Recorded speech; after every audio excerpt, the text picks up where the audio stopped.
over to Morrison. It just gets better and better for the former Aston Villa man against his old club. He reaches his half-century of goals.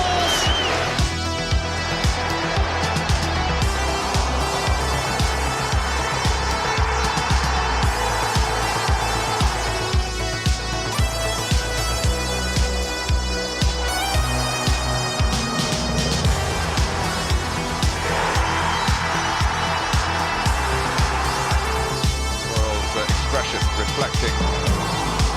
Finally balances it. It's Haaland! It's a goal for Manchester City.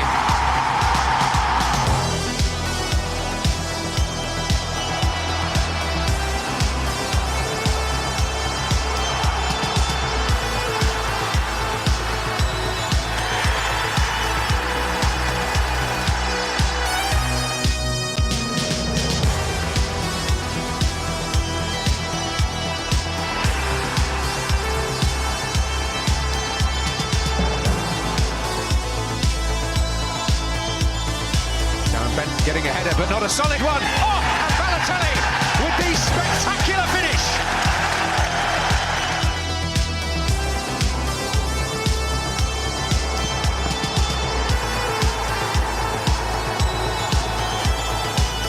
It reaches De Bruyne into the penalty area. And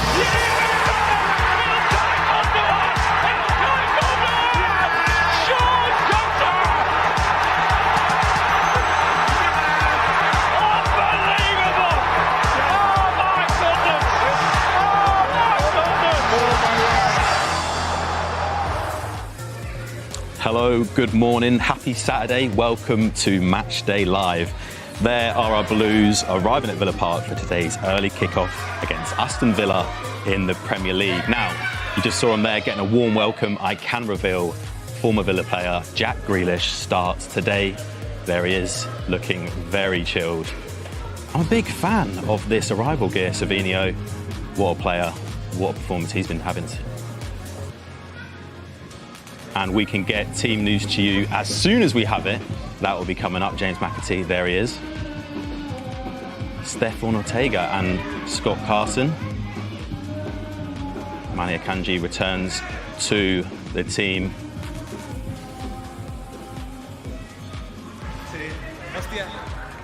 John Stones back, and Kevin De Bruyne. And the team today, starting in goal, Stefan Ortega, back in the starting lineup again. Rico Lewis, back from suspension. John Stones is back as well.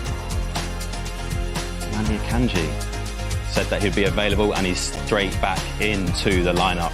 Josko Vardio, he has been unbelievable this season. Matej Kovacic starts in midfield alongside Ilkay Gundogan. And your captain today, Bernardo Silva. Phil Foden. Woo-hoo. Let's get him to do the business. And like I said before, Jack Grealish is here and starting. And there he is, the main man, Erling Haaland. Welcome to Matchday Live. Right, before we get into the team, I need to introduce our guests. Not one, but two former captains, Andy Morrison and Keith Curle. Guys, how are we? Very well, thank you. Very well. Really good, really good. Right, we've seen the starting lineup. What's standing out for you? Players are coming back. You know, the squad's looking stronger. We're looking at the bench, and there's options. You know, forward-thinking options, and also, you know, if we need to freshen up the midfield, there's options there again. So it's really positive. You know, I felt that going into the last game. You're starting to see, you know, names coming back in, and the squad beginning to fill out a little bit more. So I think that's a real positive. Got two defenders here, so I've got to ask about our defence. Bad result last time, a bit shaky, but we've got players back, like you said. What are the thoughts? Obviously, Diaz now out for a couple of weeks. Tough loss.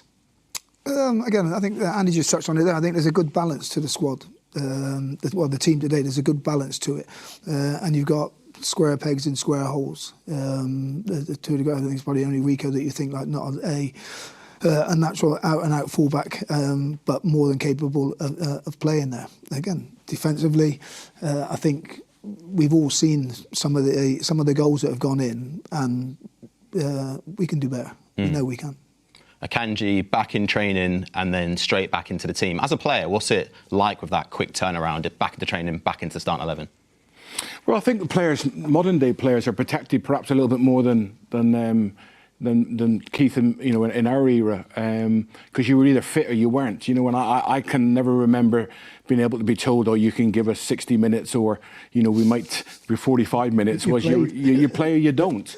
But I think that's maybe a reflection of where we're actually at the minute. To have two players that have started training again this week and then have had to go back in, we want to periodise them back into the starting 11, give them some time. But such is the need, and obviously with Diaz picking up an injury, that we need to throw these players in that have proven.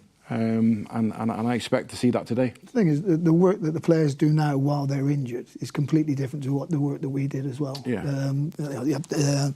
They would, even though they're not training, they may not be training at full capacity, they will be hitting their numbers individually with the strength and conditioning coaches. So they will be able to go out and they will be able to play 90 minutes. If things go well and the game's going well, you can bring players out that haven't been exposed.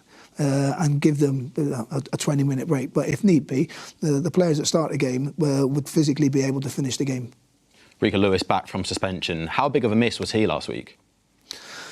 He's got that tenacity. He's got that rawness about him. That no fear in his play that he will. And he's an enthusiastic player that rubs off on everybody else as well. Everybody that doesn't play and start is a miss because they're quality players. Nunes, obviously, with the penalty decision last week, we'll get that up on the screen. That late on in the game, 86 minutes. What's going through your head? You can see John Stones ready to come on, about to see the game out, and a decision like that, or a moment like that. Again, before you get to the penalty, when I was watching the game, see Carl Walker there. Carl Walker's passed the ball to Nunes, then gone on an underlap. So we both played centre back, and I just said to Andy, how many times have you played the ball to a fullback and gone on an underlap? In our day, we didn't do that. Like you give the ball to the fullback, you drop out, you give them an option to give you the ball back. Especially somebody that's not a familiar fullback, you're thinking like, are you sure about what he's going to do? Is he going to be risk averse and just play the ball down the channel, or is he going to take the option of playing the ball back? As a centre back, I wouldn't play the ball back. I wouldn't play it and then take one of the options away from him by going on an underlap. But that is how Pep plays. He has that total freedom in their play, and that won't change. The way that City play and attack the game that won't change.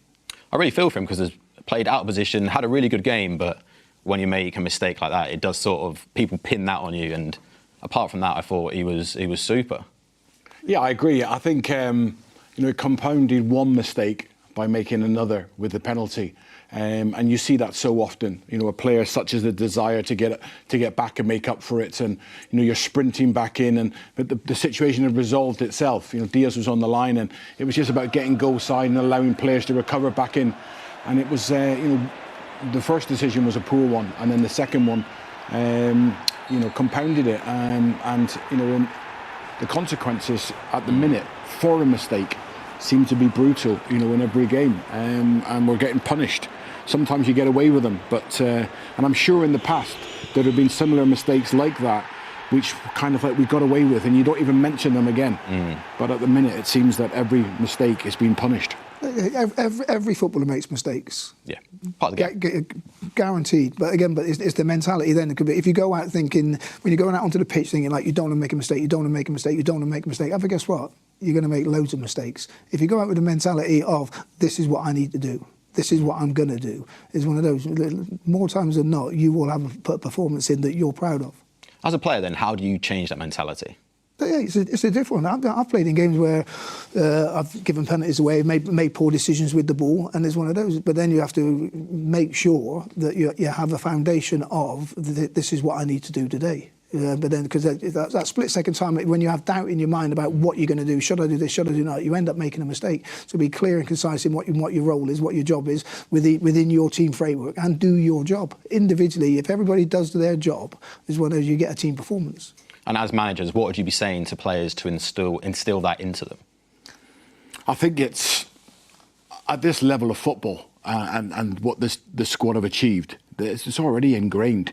You're just you're just reminding players of good habits, winning individual battles, and then if everyone is, if you're having 6, 7, 8 individual battles out of one, and then you're collectively, your units are dominating, then the result normally follows on.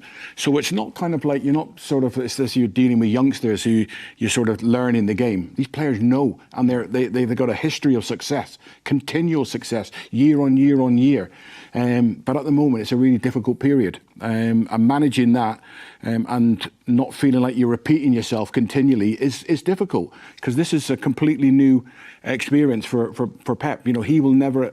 I mean, I can't remember ever in my career run of results like this. Even in the lower leagues, I can't remember ever having such a, and the way things are turned around, going from such a high in such a strong position to where you are now, which makes me believe that it could turn as quickly the other way once the confidence begins to grow again. And it's incredible the mindset of footballers, of how it changes, the momentum and the confidence.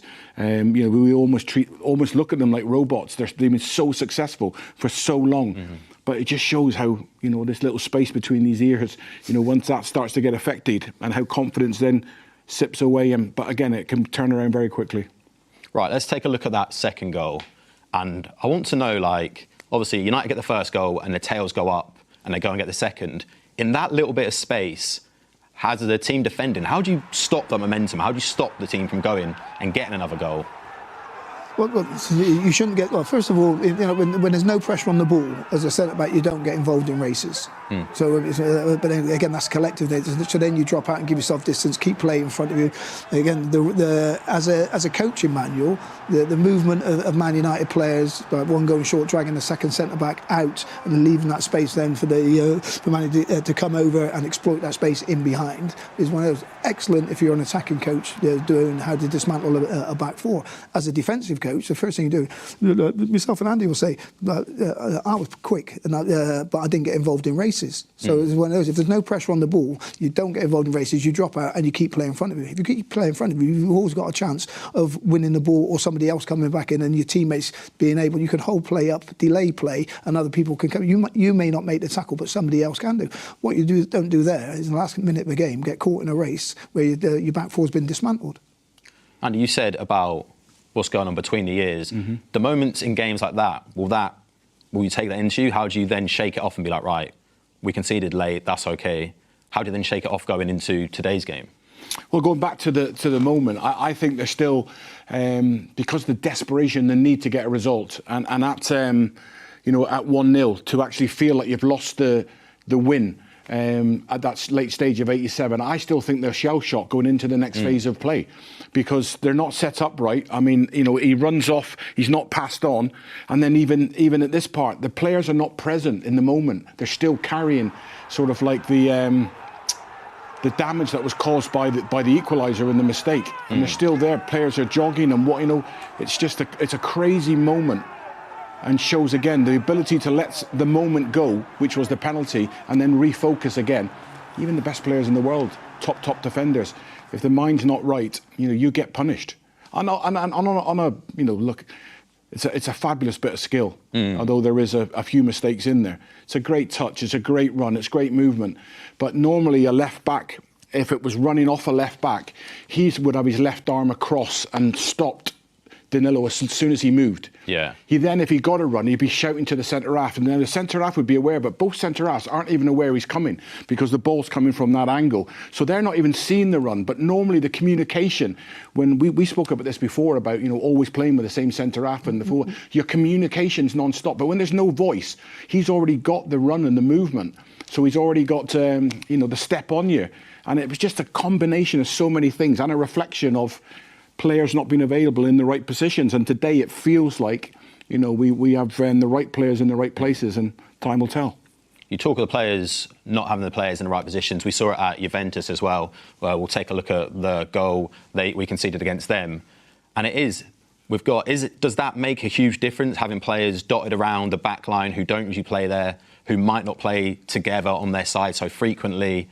Does that have an effect in team chemistry? Not when things are going well. when things are going well, and especially the way that Pep has his players playing and dominating possession of the ball, you couldn't say that they are a rigid back four. It's one of those. It's not like that. And to play for Pep is one of you've got to have that flexibility. But again, it's that game understanding. Wherever you are on the pitch, you've got role and responsibility, attacking and defending. But and again, at the minute, there's lots of things that are being you can dismantle yourself when you've got possession of the ball, and again, and City have been excellent at doing that. At the minute, they're being punished individually and collectively by little errors, and it's one of those, just cut the errors out. But we know that every team will make errors. We'll have you go through periods whereby you're going to make mistakes and you're going to get punished from it. It's how you react to it. It's one of those. The game's gone now. Now it's about right. When you talk about manager and you go on a losing run, you walk in and you're like, all you want is good habits. You want the players to maintain good habits on the training ground, take it into games. Because you can't change it. Because like, if someone's made a mistake, you can't vilify them because they've made a mistake. It happens. It's about creating that environment where there's not a blame culture. That every time if you make a mistake, like you cost us the game, you go in and you get absolutely blasted and nailed. Like, it can't be like that. In spells of bad form like this, the players are coming back. We've seen the lineup. Is it just mental now?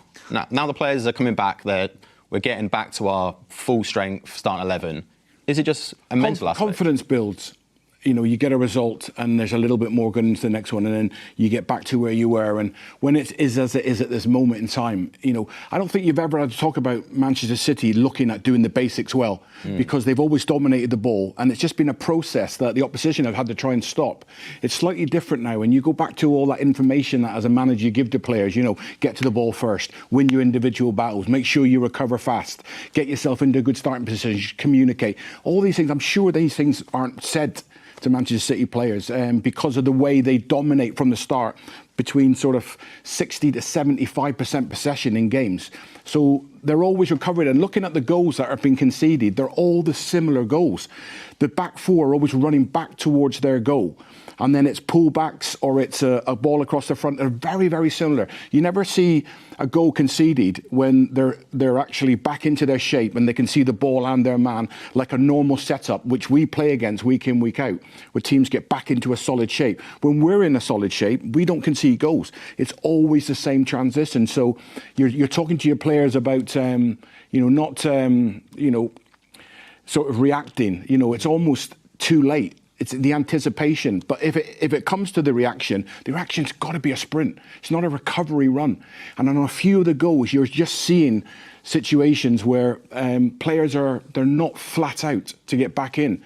And that's got to change. And it's good habits, doing the basics really, really well. Get back to that, and then let the quality come through. Yeah, I think you reinforce that team fundamentals that you've got in place. Like you're 1-0 up at home in a local derby and you get a corner, 3 minutes to go. I said to Andy, would you have gone up for that corner as a centre-back?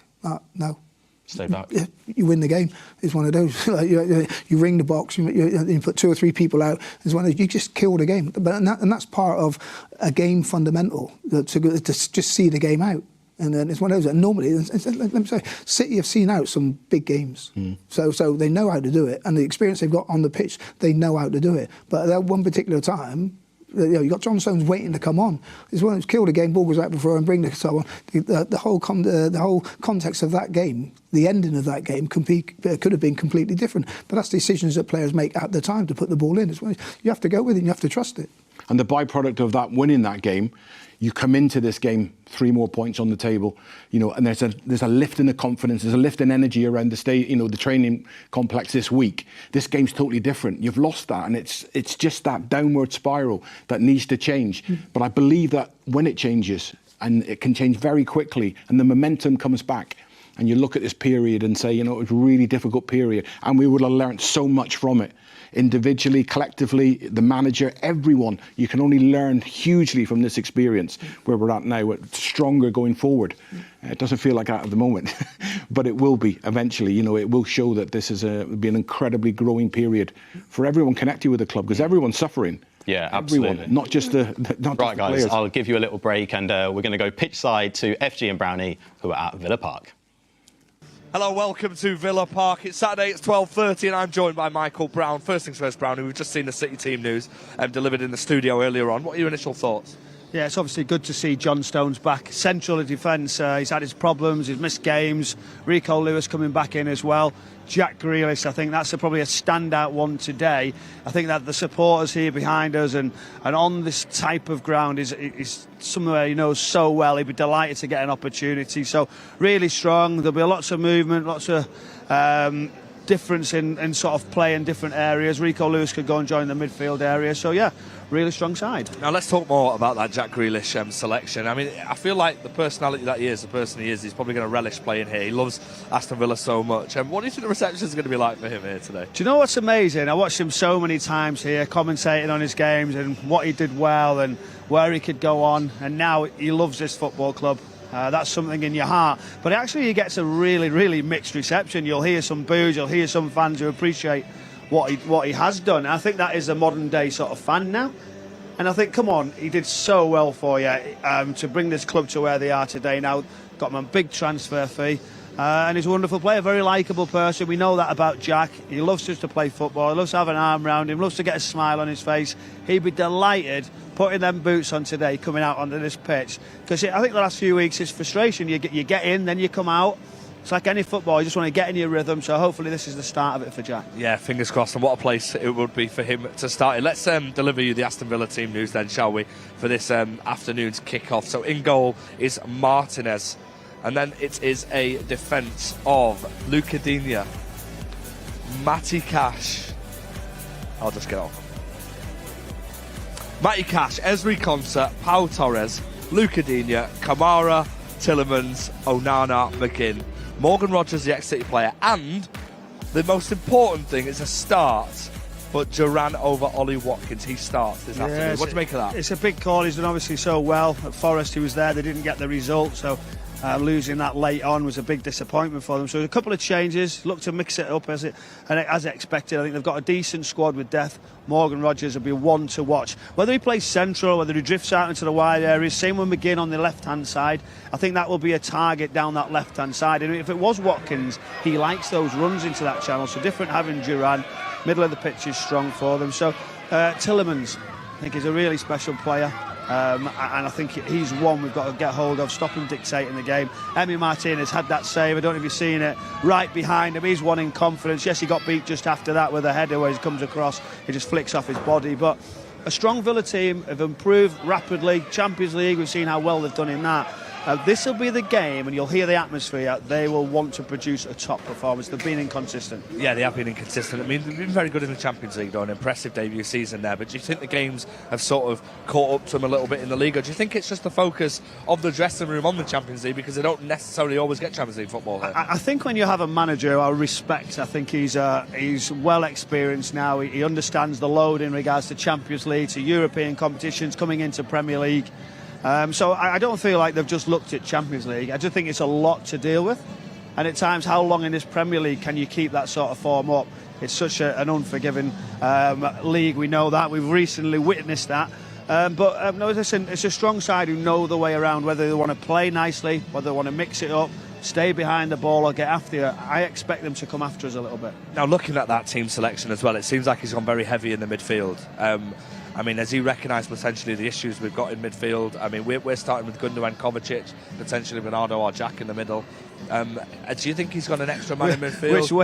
Which way are we going to start? I mean, I think it's about control as well. So if you look at it as well, John Stones can step forward, Rico can step in the middle to try and create an overload. So there's many ways. I think for them, they'll try and have a two-man midfield who will sit in front of that defensive line. Matty Cash will try and get forward. Luca Digne, we know, lovely left foot. He can deliver from key areas. He'll try and drift forward to join in as well. So it's a fascinating game. I think it's set up for a real top game. Inconsistent Aston Villa, a City side who have not been performing to the level. We get that. The disappointment last week was there for all to see.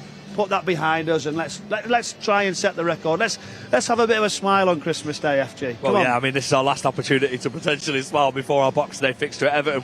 The point that we are at Villa Park right now, as you can see, the players will be behind us to warm up soon. But behind the camera is our away section, which will be fun. I mean, a word on the support that this fan base have given us throughout the whole season. I mean, it's been 2 months and 1 day since we last won away from home. It was a John Stones header at Wolves. Stop it, FJ. These supporters are always there. They've seen it all. I think that's for certain. Whether the youngsters here just coming out, finishing for Christmas, looking forward to coming to the football, whether the elder people who've seen so much, that's for certain. Someone just come up to me and said a certain game I played here at Villa Park for City.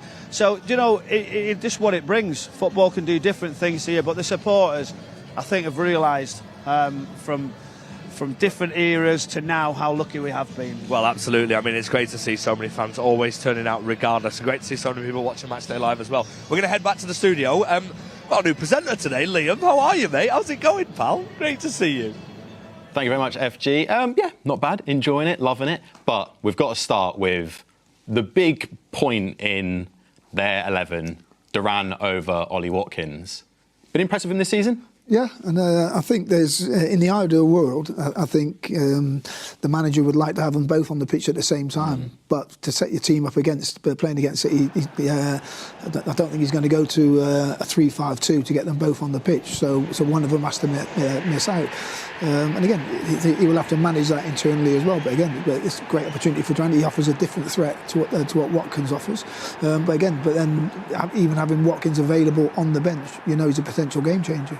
He's had a bit of a up and down year, right? He was linked with a move away, was on Instagram Live doing the little West Ham symbol, and then he's come back into the team, apologised to the fans, flying, scored that goal against Bayern in the win. Yeah.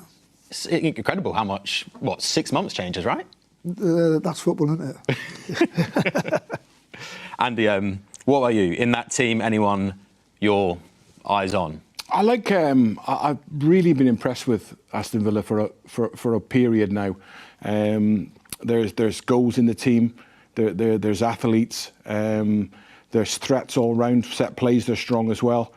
A really good set play coach who's inventive in his thinking, and I just think they're a team similar to ourselves who've just hit that little period and that confidence again, what we spoke about. You know, it's remarkable that these top players, again, it can play such a part in your thinking and how things can grow. I like McGinn, you know, I'm a Scotsman myself, so I just think you need that kind of player. You know, you look at modern day players and what qualities they have, but, you know, the personalities that you need within a team structure you just can't have all the same. Then personalities are so important, you know, when things are getting tough in certain games. And, you know, we've always had an abundance of strong characters. And John McGinn's definitely one of them, and somebody that I always enjoy watching, because he's not just quite as pleasant on the eye, but I understand the importance of players like that in your makeup of your team.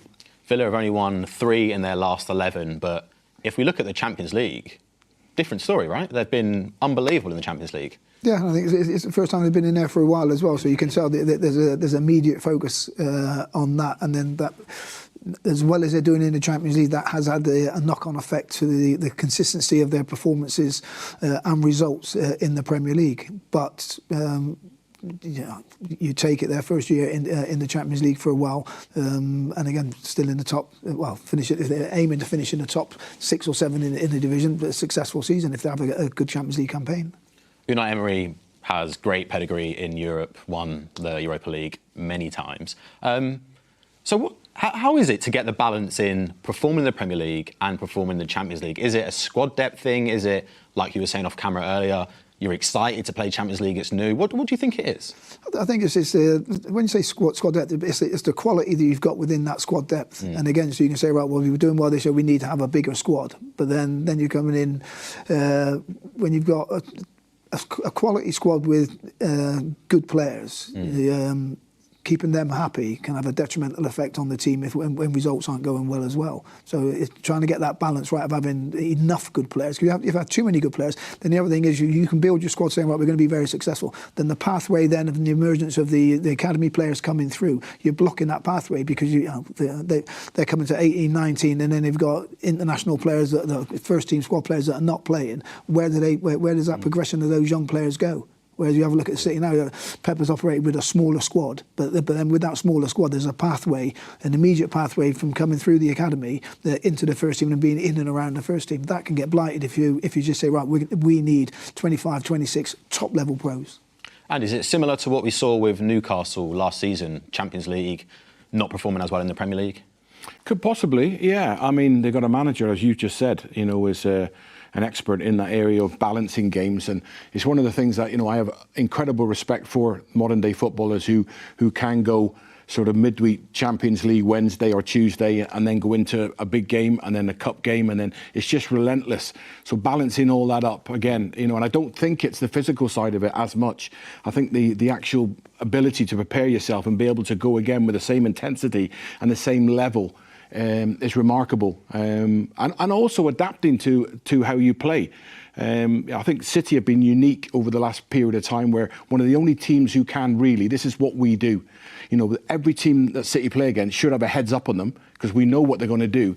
Whereas, maybe, a Villa or whatever are able to go in and play slightly different, maybe sit off a little bit and encourage people on, exploit space behind. But that's something that Manchester City would never do. We would never sit in and try and hang on. If it's 2-0 up, you're going to try and go 3-0 up. And byproduct of that is when it goes wrong, as it is at the minute, you're going to have questions asked of your tactics. But it's been successful for so long, it isn't going to change.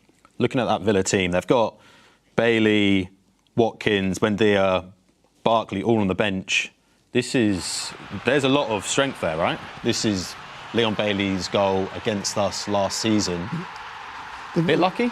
Yeah, that goal's lucky. But if you have a look at the squad that the manager's built there, he's got good dynamics. They can turn defence into attack very, very quickly. They can dominate the midfield with their presence and the ability that they've got in there, and they can break off of you in midfield. And again, it's going to be a tough day for City today. Yeah. They need to be, and again, Andy was just saying then, City will dominate possession of the ball no matter what, but then it's a case of then making sure you don't get dismantled behind the ball because Villa can break on you quickly.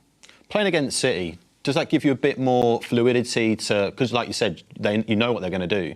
So is it down to you as the team to come up with something and work it on the pitch?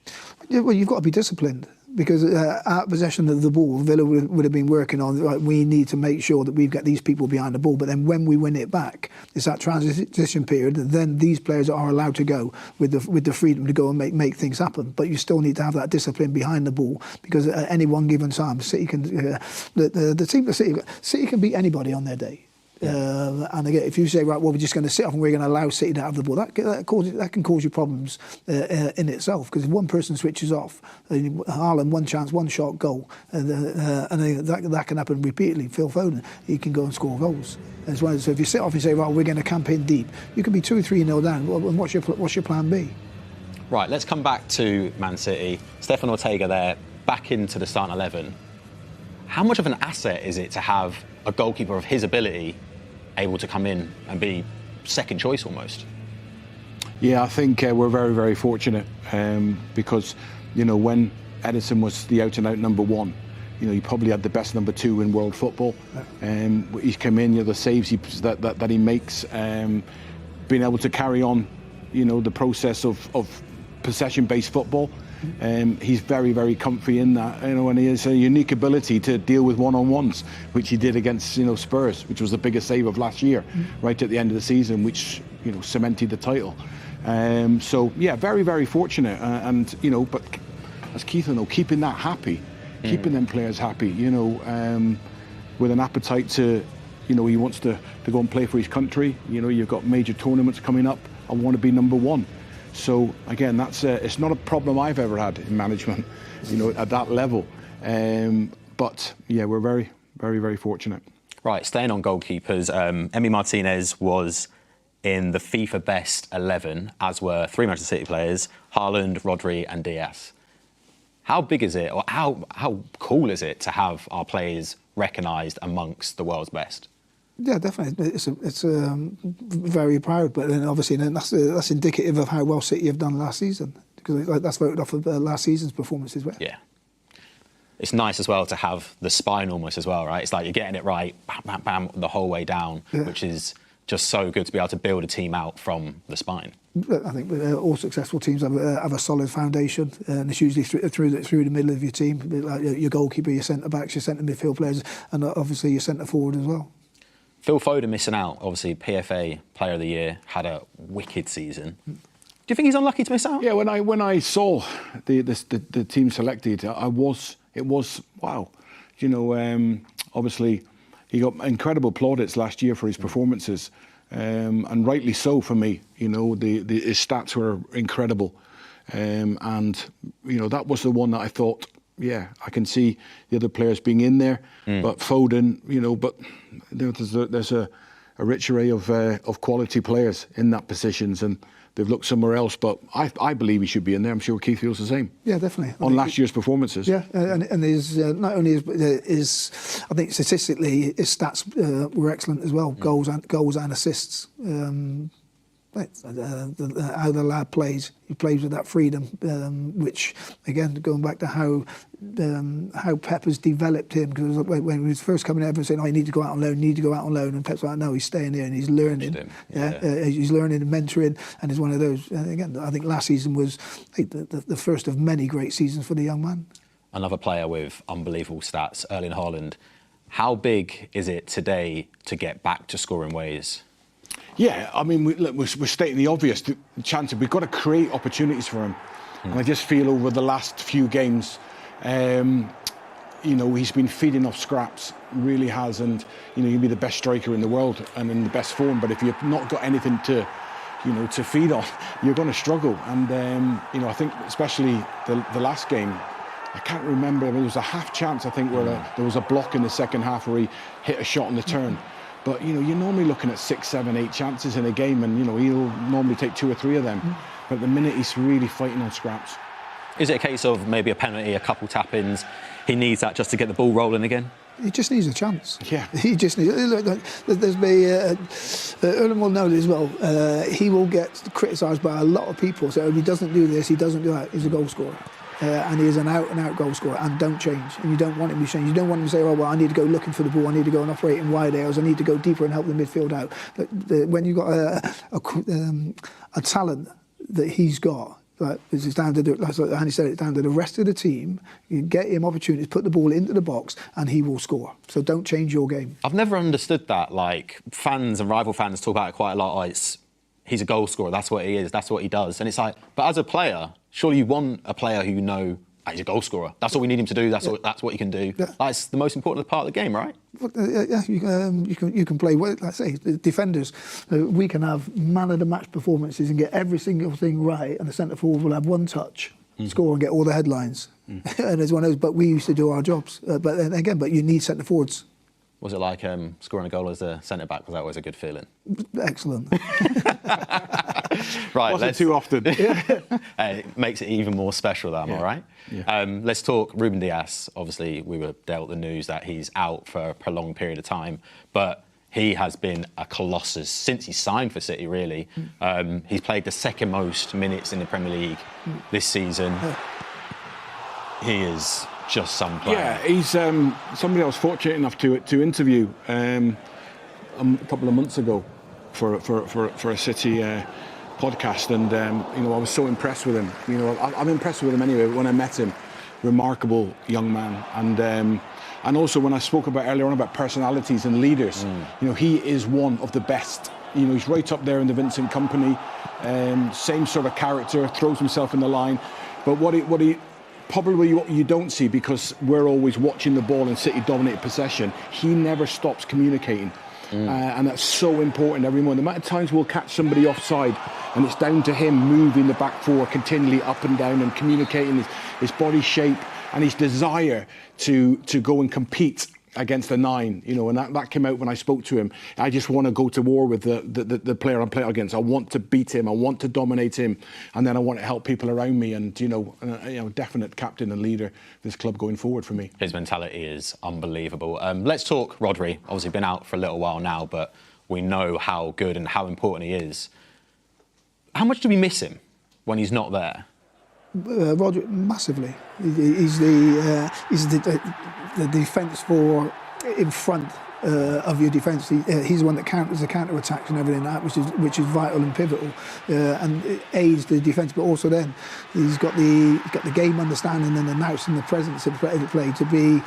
He can dictate games by being in the right place at the right time and making the right decisions on and off the ball. We didn't miss him as much right at the beginning when Kovacic was playing, but as the injuries have built up and the form hasn't been great, do we miss him even more now, or is it even more noticeable to be like? It highlights for me even more exactly the personality of the man.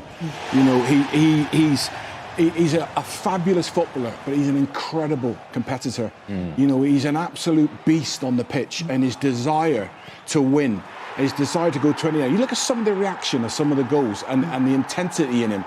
You know, you can't act that. It has to be real. And when you're real like that, the rest of your team around you see it and they follow you.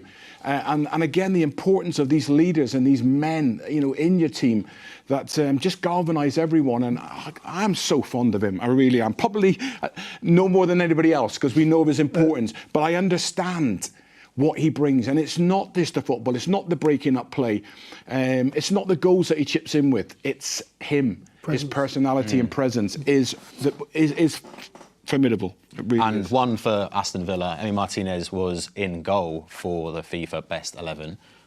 What do you make of him? I personally find him a bit of a strange goalkeeper. I think he's exceptional for Argentina, but for Villa, sometimes I don't know if everyone's watching, if that makes sense. What are your guys' thoughts? Go on, Keith. He stops the ball going in the net, which is a great gift. The thing is, a centre-back should probably find out that we always used to blame goalkeepers for everything. That was our last line of defence. But no, he's I say he stops the ball from going in the net very, very well. Slightly unorthodox in some of his actions. He's got a presence which you need to have as a goalkeeper. And again, he makes good decisions. Very rarely gets caught out by making silly blunders like I think every week now you see the way the game is developing, the importance of the goalkeepers being able to use their feet, but also then making the right decisions to build play up. He does okay with that as well. Right, as we are very close to Christmas, I'll get your thoughts on playing around the Christmas time. But before that, we're going to go to Jeremy Doku, who has been doing a little bit of Christmas shopping for the boys. Oh, wait, this one. I remember I saw Erling in this shirt. This is for you, Erling. Yeah. This is maybe for Ruben. You know how it works? Okay, let's try. 2, 1. Hi, guys. I'm Jeremy Doku. I'm at the City Store doing some last-minute shopping for my teammates. Who needs a football for Christmas? I would give it to Phil because playing with the ball on his feet is very gifted and it's always one of the last on the pitch. So I would give it to him. I remember I saw Erling in this shirt when he was a kid. Yeah, he's a real City fan, so I would give this to him. Yeah, I think he's got it in like a 4-year-old, 5-year-old size, so now he needs the adult one for now, right? I think, yeah, I would take this size for him. Right. This is for you, Erling. Yeah. Is there anybody who's like a student of tactics, who likes to take notes after training? I would give it to Ruben because I think he has that type of, he's that type of player, you know. I see him as a coach later as well, so this is maybe for Ruben.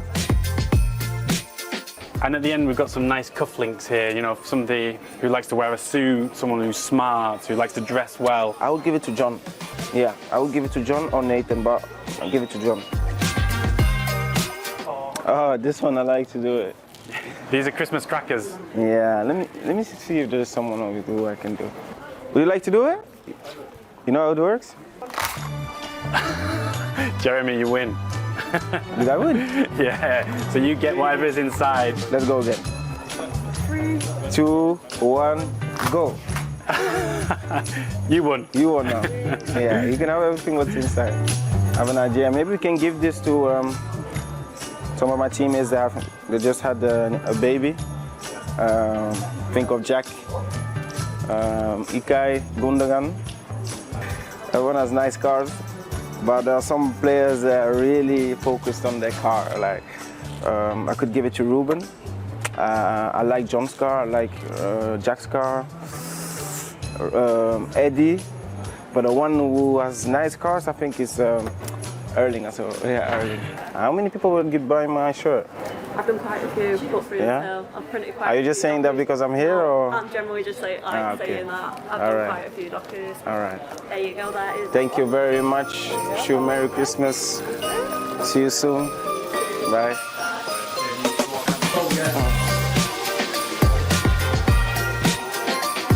Yes, guys, have all the gifts. I think they were gonna be happy. So yeah, Merry Christmas. He's done pretty well there. I wonder if he's going to wrap them or if he's a gift bag sort of guy, though. Gift bag. I mean, personally, I would have just gone Doku shirts for everyone. Enjoy that, guys. You know it's who it's from. It's got my name on. Enjoy. What about you two? Did you ever do a little secret Santa with the boys? No. I think we were too miserable back in the day. Do you know what I mean? Christmas was secondary to winning the game of football. Let's talk playing on Christmas. What's it like having to train on Christmas Day? Did you prefer a morning training, afternoon training? We were always in. It was different at different clubs, but you know there was sometimes you come in after lunch. And train in the afternoon so you could spend it with your family in the mornings. Sometimes you know in first thing in the morning. So it was different managers had different ideas. Sometimes day off. See you on Boxing Day, you know, get all your work done the day before. So it's all different ideas and different methods. Yeah, I've done morning training, hated it. Did afternoon training, hated it. And then when I went into coaching and management, I always gave players Christmas Day off. Okay, always. Nice. Selfish because I wasn't going in on Christmas Day. but you build up a trust and you build up a relationship with your players. You get the work done, 2 days building up, and it's one of those. Go and enjoy yourself. How did that affect the teams going forward? Like Boxing Day fixtures, give them Christmas off. Were they better? I had some great results on Boxing Day and I had some absolute howlers as well.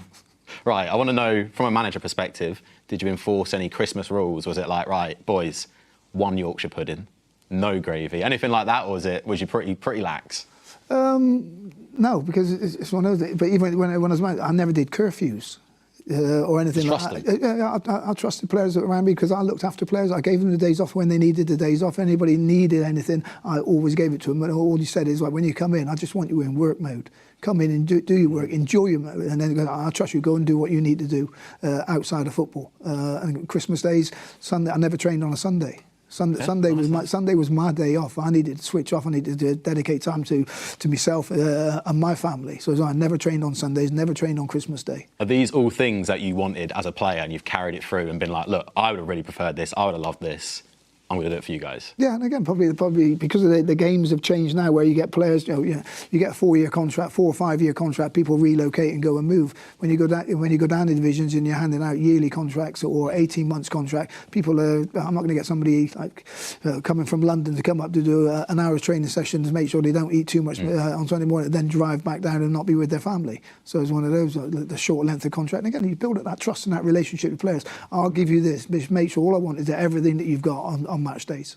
This might be one for the naughty list. Did any of you two ever pick up a booking on purpose to miss the Boxing Day fixtures? No. Whoa, I was just asking. Any injuries, hamstring start feeling that to get away from that one? No. I wasn't quick enough to do my hamstring. he was. Let's see straight through you. Right, I'm going to talk to you about, this is important for me, Christmas dinners. What are we going for? What's your spread? What does your spread look like at Christmas at yours? Turkey. Turkey? Very traditional. Very, very traditional. Are you carving that or passing the honours? I'll cook and carve. Okay. Electric carver? Knife? No, knife. Oh, proper. Liking this. Total traditional meat. Yeah, turkey and as much sprouts as you could possibly eat and consume. That'll do me. Turkey and sprouts. Turkey and sprouts? Yeah. That's no potatoes? No. A couple. Roast potatoes. I have to cook the turkey. Have to cook the roast potatoes. What about Christmas nights out? Did you guys ever have a good one as a player? The boys organise good ones? I've been on some absolute fantastic ones. dressed as a nun. Dressed as Elvis. Expand. How did you land on that? Oh no, well, this was when I was at Wolves. Everyone decided to go fancy dress, so then everyone said, right, well, Elvis. So you had to pick a theme of Elvis, and everybody went out. There was a few shenanigans that went on. The manager, Mark McGee, came in absolutely raging that one of his players had been reported for a misdemeanour. He goes, I want the person who was dressed as Elvis at my office in the morning. They had 26 players. I'm Spartacus. Did they turn up in their Elvis gear? Yeah. Like, No. What about you, Andy? Any memorable ones? No, I think like towards the end of my career, I think such was social media beginning to appear and mobile phones. So you know, we were literally it was a private, a restaurant would be booked off for the team, and we'd go in and go and do it sensibly. You don't want anything out there, especially that time of year, any misdemeanors, as Keith said. But the younger years, oh my days, late 80s, early 90s, the Christmas Players' Day Out was one of the ones of the year, one of the big things you'd look forward to, and it normally was chaos. Did anyone ever surrender their card and put it behind the bar for the boys? I don't think I have cards back then. It was purely cash. Just IOUs written. Exactly. There you have that. Let's talk presents. What would you get for your fellow Matchday Live presenters? I've seen some of the jumpers that the lads are wearing in there today. Liking them? Like them on somebody else. I couldn't wear them. No, not a Christmas jumper sort of guy. No, I don't mind a paper hat. That's about it. Traditional paper hat, cracker. I'll do your joke. Get out. It had to be constructive with a purpose, and for Darryl and Callum, it would be golf lessons because when I play golf for them, it's kind of like it's quite tough sometimes, with the slicing all over the place. So a couple of golf lessons just to get them back in tune with their golf. It's one of them things though. If their game starts to affect your game, you can't have a good time you can't have a good time talking to your pals because they're off in the forest fetching their ball, aren't they? Yeah, I spend a lot of time looking for Darryl's balls in the out of bounds area. What about Paul? What would you get for Paul? For Paul Dickoff, what would you get for him? Paul. As a player, probably a couple of therapy sessions for anger management, because he was very playing with him and playing against him. Paul was very, very intense, always wanting to fight me all the time. Yeah. Whether I was training or whether he was always confrontational. So just trying to chill. In fact, some real good spirituality book that would just calm him down, just take him away from the intensity of football. I think you wouldn't know now. He's as calm as you like. He is now, yeah. Wasn't when he played. Yeah. Right, we're going to head back pitch side at Villa Park with FG and Ali McCoist. Yes, thank you, Liam. Joining me at Villa Park is a man with a 100% Matchday Live record. I've never wanted to see you more. It's been 2 months and 1 day since Manchester City last one on the road. Wow. Help me out here a little bit. I'd see the game going today. I'll be brutally honest with you. It's probably as difficult a game to call today than you can imagine. Both teams, particularly City, forms all over the place. Villa looks slightly more stable, if you like. But you just keep thinking to yourself, it has to change for City. So, difficult to call. And if I was going to be brutally honest, for the first time in a long time, I'd probably sit on the fence and say a draw might be the bet. But no, I'm looking forward to the game. Still two very, very good teams. And you just say, looking at City, it has to change something. When you look at the manner of the games and the defeats, we just spoke off camera about the Feyenoord game that you were at. Couldn't believe it. 3-0 up in that game. And well, I wasn't at that one. I actually wasn't at the Feyenoord game. Okay. And I watched it, obviously. I was at another, I can't remember the game. I watched it. And that result and that performance was probably the most un-City performance out of all the last 11 or 12. Yeah. That was the one that I personally couldn't believe. How do you get yourself out of a rut when you're in a dressing room like this? Of course, you're surrounded by players who have won 4 titles in a row, but things, when they seem to be going wrong at the minute, everything seems to be going wrong. Even the United game at the weekend. I mean, not in normal circumstances, the City lads see that out as well. They're just unbelievably going through a situation where it never rains but it pours. And they've just got to stick together. And they will, because, listen, they're great players. They've got a great dressing room. They've been over course and distance before. They know how to get through things. and it will happen sooner or later. But the one thing they have to do is stick together.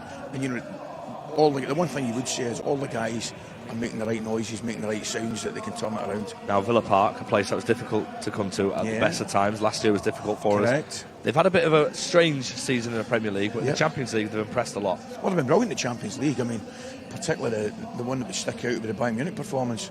I think they lost the opener here to Arsenal, and might have been their opening game, and they're undefeated at home since then. So, listen, they're a good team. They're a very, very good team. Unai Emery has done a fabulous job. I think the one thing that they might be struggling to come to terms with is extra games in the Champions League and the higher level of competition.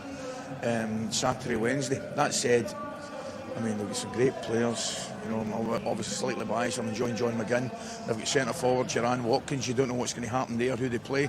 So make no mistake about it. This is another very, very big ask for City. Right, you told me you're going to sit on the set fence. Before we head off, you're going to be joined on TNT by Matchday Live's very own Jolien Lescott. I am. Have you got any tea on Jolien that we can send back to the studio? Do you know something? No. I mean, big Crouchy. The rest of them, we joke and always have a bit on. But Jolien's the one that's always stayed down the middle. I've got no info on him at all. Probably the smartest. You don't want me to say this. He's probably the smartest pundit out of all the TNT boys. He's also got an absolutely sensational haircut. He said that he came back from Birmingham last night and he's got an absolutely incredible haircut as he joins us here. I thought he just said his earlord. I mean, I did just ask Ali for some information on you to throw back to the studio, and he just said you're the cleverest pundit. There you go. Oh, thank you. I think he means that as well. Well, I'm not sure about that. What's happening? It's been an absolute pleasure. Thank you both for joining us. You've obviously played for both clubs. Yes. Quickly. Villa Park, 12:30 kickoff. The fact that it's early in the day, does that make it easier potentially? Easier? I don't know about easier. More intense because all eyes are on this game. There's not other games that you may want to look at. I don't think it's a game either team needed or wanted. But yeah, it's a tough one for both. Yeah, listen, we'll let you head off, both of you. Thank you very much for joining us. Jolien, amazing haircut, by the way. Look at that, that is sensational. Ali, thank you so much. And Jolien, top man, pleasure to see you, mate. Take care. I can agree, Jolien's hair looks very sharp. Can't relate, I've been cutting my own hair for the last couple of weeks. But you know what? We take it as it comes. Since we've got two captains here, we have created the ultimate captain 11. So if we get up on screen. Over here, right. You were saying earlier on about there was no card back then. Frank Swift made his debut on Christmas Day, goalkeeper. He was paid in shillings. I don't even know what a shilling looks like. If you put cash in front of me, I could not pick out a shilling. But are there any notable omissions there for you guys? Listen, I'll gladly step aside for Vincent Kompany. Don't worry about that. Humble, love it. No, he's, fortunate enough to have met him on many occasions. Great guy, leader, and an incredible servant for Manchester City. So, or we could me and Keith could split, and we could get him in the middle and maybe take out somebody else. Going to a back three might work. Who would be the captain in that team? Who would take the armband, or you all just share one? Different times, to switch it around every time the ball goes out of play. Switch the armband. When you get players that are captains, they don't need an armband. Because nice. you don't change just because you've got the armband. My personality didn't change because I was wearing that. How I was how I was, and somebody else deemed that I want you to be representative of me and be the captain. I wouldn't if I didn't have the armband. I never changed as a player. How I was. Looking at that team, the one that's sticking out to me, Ali Benarbia. My dad used to chew my ear off as a kid about Ali Benarbia. Yeah. Absolutely loved him for he was mustard. Yeah. And looking back, I mean, I was very young, so I was like, yeah, football's football. But looking back, I'm like, all right, Dad, I'll give you one. You got a bit there. Yeah. The player for me, my favourite player, been obviously following City now for decades, and Fernandinho was an incredible captain and a footballer, and also the offspring was Rodriguez. Rodri wasn't the player he is now when he first came in, and I think he learnt so much from Fernandinho. What a player he was, and a captain, and a leader, and a proper man as well. That's just really echoing what Keith just said. Qualities of a captain are, it doesn't matter who we're playing. It doesn't matter whether I'm coming back from injury and I'm playing in a reserve game against a local, lower league team. I'm all in this game because I need to do things right. Same as if you were playing against Manchester United, every single game is the same. Your mentality doesn't change to the opposition, and I think those are the qualities of a captain. I always talk about like the intangibles, and Fernandinho had the intangibles, could do it all, like the dark arts and all of that. He was just unbelievable. Here's one for you though, maybe a hot take. David Silva doesn't really feel like a captain amongst them. I feel like I don't think when I close my head and think of David Silva, it doesn't. My picture isn't him wearing the armband, you know, which might be a strange one. Yeah, I think you can have quiet captains, you know, go about and the way they carry themselves on the pitch as leaders. You know, with Bernardo Silva captain today, Bernardo's doesn't play in the way that me and Keith played, but you know his qualities and his desire to win. He's a competitor, and you know, like I say, he doesn't change. Every single game's the same intensity, same mentality. So yeah, and then obviously Donny, who I was fortunate enough to play with, you know, captained the club for a long period of time, and what a defender he was. Yeah, good players there. I think you haven't got to be a ranter and a raver. And be somebody that's banging the chest, banging the walls, grabbing fellow players by the throat and everything like that. You haven't got to be like that as a captain, but somebody that's you need honesty.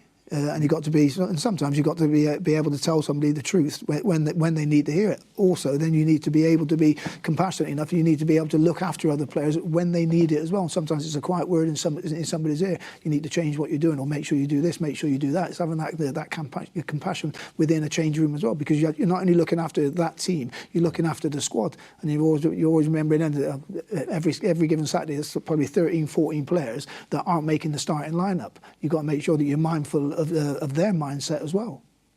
What sort of captain were you guys?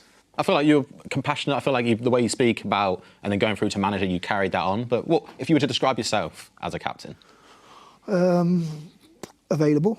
Nice. Available for everybody. Again, I can still remember when I first joined City, and I've still got the picture at home. Was with the kit lady as it was then. She was putting me number on the back of the shirt and everything like that. I built so many connections within the football club from every single level. Ellen with the bell and everything like that, the supporters and everything like that. And again, I think probably it's I want it to be known as somebody that everybody could relate to. Andy, what about yourself? Yeah, I mean, probably slightly different to Keith. You know, with the longevity of his period at the club and coming through the way he did, and those relationships. You know, I think I played about 8 games and then became the captain, and I guess just the way I trained.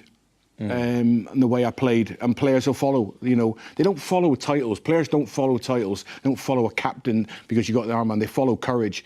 Yeah. And when they see somebody that's willing every single game to go out and give everything and willing to go to war in every game, players will follow that, and that's leadership. So slightly different to Keith, like, you know. But when I go and play, I'm all in. Everything was on the pitch, like, you know, and players warm to that. I love that. Right, team recap. We have Ortega in goal, Rico Lewis, John Stones, Manny Akanji, Josko Vardiol, Kovacic, Gundogan, Bernardo, Foden, Grealish and Erling Haaland. And we are now going to go pitch side to FG and Brownie. Yes, thank you very much, Liam. Welcome back to Villa Park. As you see, our players behind us, Brownie. Final preparations, keeping possession. There was a lot of noise from the City fans as they came out. It seems like a motivated Saturday afternoon. Well, as soon as the team come out, they were all up for it, getting right behind them, as we mentioned before. But these little moments now, just getting a feel, getting a touch. Some players want to go full out. Some players want to just think, I'll just take it easy, I just want to protect, just want to get a little bit of momentum, not too much, but serious times now, trying to wire in the understanding of what comes next. What were you like in this situation in a rondo? I mean, I wouldn't like to probably be on the end of a 50-50 with you in a warm-up. Listen, in one of those, like I said to you, it's just about the team, it's about getting... I wasn't one to go full on at this stage, and just sort of getting myself ready, get myself focused, your mind ready for what's about to happen. So sometimes if you go too full on here, you start to feel a bit of fatigue. But listen, it's always a common drill that everybody does, but it's about now getting tuned in, a good start. We've got to score first, haven't we? I think that's so important. We've talked about it so long. We did that against Manchester United and it wasn't to be, but this is a big game of football for the club. Yeah, it's a massive game of football. I mean, there probably will be a lot of belief in that dressing room. I mean, we're 4 in a row champions. I mean, it seems like everybody's writing us off away from the club. but it does seem like it's still a very close group. We see Bernardo always having his fun with players like Erling and Jack, and the fans are together as well. This has to change at some point, and what a better place for it to change. FG, listen, how can we question the mentality of these players, what they've gone and done? You know, serial winners, the level of professionalism's there, and the detail that they give to each other, demands from each player to another, from the manager, for the staff. They'll be focused, they'll know they've got to get back on track, they'll be desperate to do everything to try and get that win today. And how much does what's happened in recent weeks towards the end of games where, you know, sort of we've fallen apart, conceded goals late on, how much will that play a part today? Because if we do go ahead and take the lead, how important is it to then see it out, which is something that this club, and especially this group of players, have been so good at in recent years? I think that's something, isn't it, how fragile we are regards to seeing games out, in regards to conceding goals. So it is important, it is there. Psychologically, it's not been as we'd expect. And that's only normal, isn't it? It comes with confidence. And they've been dented, the players, you can tell as well. But there's been a lot of criticism. I think let's put that first, and we need to stop that. I think everyone have took a lot, personally, collectively. But now it's about the team just trying to get performance, trying to get back in stride. It's good to see some more players coming back.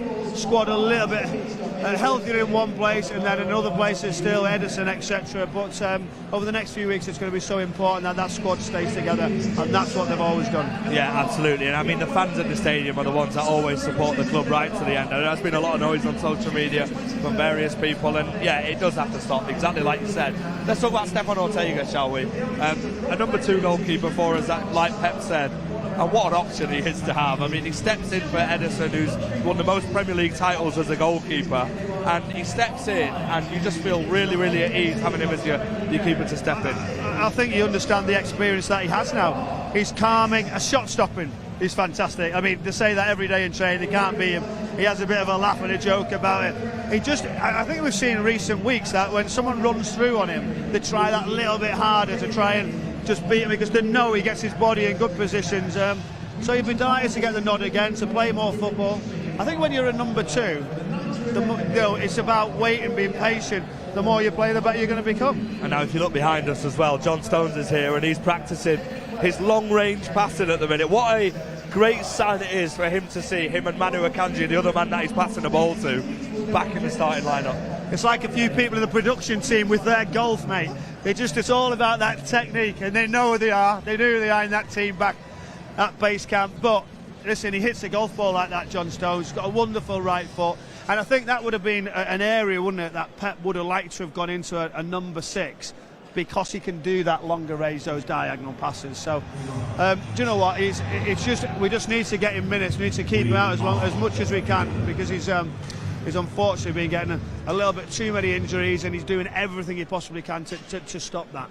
Yeah, I mean, look, we're super looking forward to kick-off here. I mean, one thing I will notice as well, or one thing I will mention on the show, is there was a staff football tournament recently, a couple of days ago. One of the producers, Daryl, had an interesting outfit on. I don't know if you came across that. I think it was right there with one of the worst I've ever seen, if I'm honest. He was quite proud. He was pushing it around all the groups, which shocked me. But I'm sure the guys in the studio, Keith Curle and Andy Morrison, will comment on that.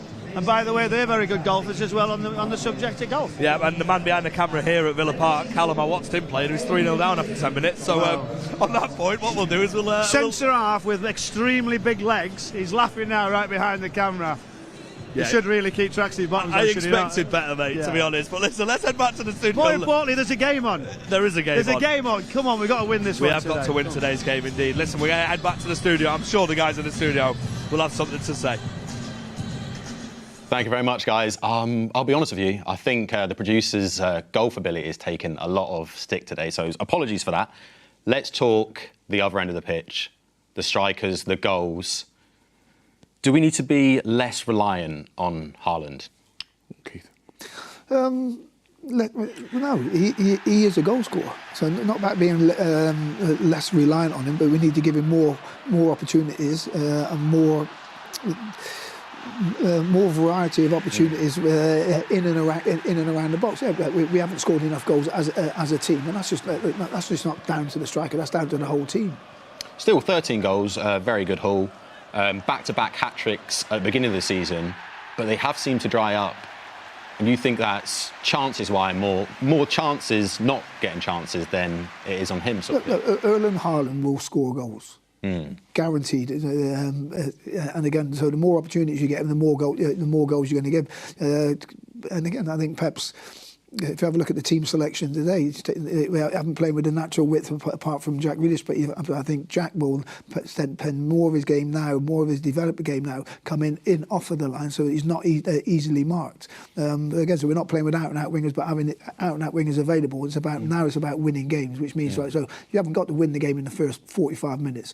We've got game changers on the bench that can change the format of a game as well, which is important.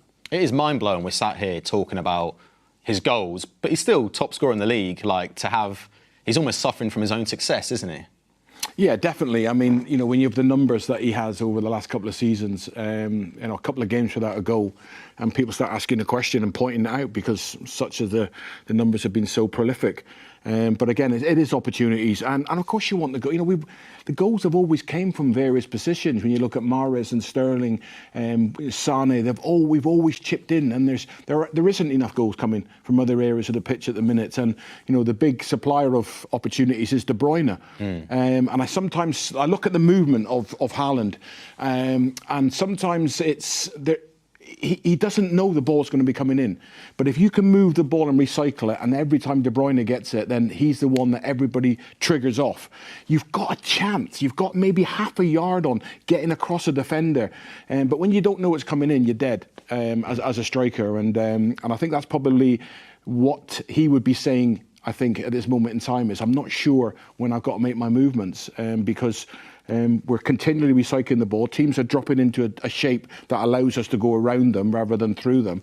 So it's very difficult for him, especially against two centre-halves, because one traps him and the other one deals with the ball. And you watch what's going on, they're actually grabbing each other in the box. It's remarkable if you watch Haaland in the attacking third, when the ball's in wide areas, trying to get half a yard. And even then he doesn't know the ball's coming in. So it's a tough period for him at the minute. But as Keith said, if we give him chances, he will score goals. It's just in his DNA. You said it then, the other players, we're so used to players chipping in and performing and getting the goals, and it just hasn't happened this season. Second top scorer with 4 goals is Gvardiol, yeah. Which is your left back, centre back, being your second top scorer for a team like us. I expect him to be the highest player in the team. If Rico balances off into a 3, Jack comes inside. He is, when he plays, has been the player who's the out and out height in the team on the left-hand side, and I expect that to be the same today. And he's chipped in with some really important goals. And his 2 unwanted stats. Phil Foden has had more shots without scoring, 24 shots, than anyone else in the league, and Savinho has accumulated the highest XG of any player yet to score, 2.1. Is it a case of once that goal goes, we're fine now? I think so. It's almost all in your head sort of thing. Yeah, let's hope Foden's 25th one is the one that goes in the back of the net, because like you say, those numbers they're saying there, that has to change. And for Savinho's XG there, it's remarkable that the goals haven't come yet, because he has had some great chances and some great saves, great blocks. So I still think when he gets that first goal, I think things will start flowing. Right, chaps, score predictions. Keith? 2-1. 2-1, like that. 3-1. 3-1. Going to get the goals. Lovely stuff. Right. Thank you so much for watching, guys. We're going to head over to Villa Park as the players are in the tunnel. And as always, make sure you download the official Man City app to listen to live commentary from Alistair Mann and Michael Brown. We'll see you at half-time. See ya.